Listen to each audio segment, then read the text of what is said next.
شام میں برسر پیکار معروف جہادی تنظیم النصرہ فرنٹ نے 2 ہفتے قبل القاعدہ سے اپنی بیعت ختم کر کے فتح الشام فرنٹ کے نام سے آزادانہ طور پر جہادی سرگرمیاں شروع کر دی تھیں، جس کے فوراً بعد ہی مجاہدین نے روسی اور شامی افواج کا حلب سے محاصرہ توڑ کر انہیں پسپا ہونے پر مجبور کر دیا۔ محاصرہ ختم ہونے کے بعد حلب کے شہریوں میں خوشی کی لہر دوڑ گئی اور شہری فتح کا جشن منانے کے لیے سڑکوں پر نکل آئے اور مٹھائیاں تقسیم کی۔ محاصرہ توڑنے کے بعد فتح الشام نے پیش قدمی جاری رکھتے ہوئے حلب شہر میں بشار الاسد کے زیر قبضہ علاقوں کو رسد پہنچانے والی واحد شاہراہ خناصرہ پر بھی قبضہ کر لیا، جس سے اسدی فوج کا باقی ملک سے زمینی راستہ کٹ گیا۔ شام میں عرصہ سے جاری لڑائی میں مزاحمت کاروں کی یہ پہلی بڑی کامیابی ہے، جس سے فتح الشام فرنٹ کی دھاک بیٹھ گئی ہے اور انٹرنیشنل میڈیا اسے شام کی مضبوط ترین جہادی تنظیم قرار دے رہا ہے۔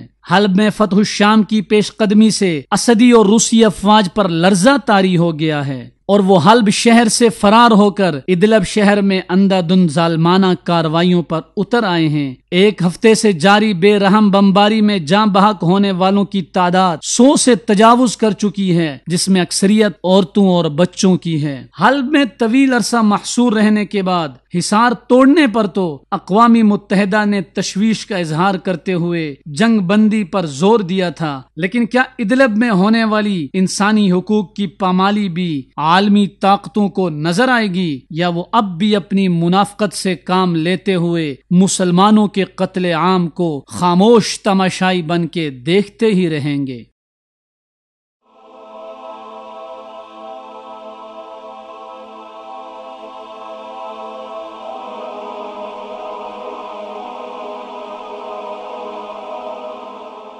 ایمان کی کرن، ہدایت کی شمع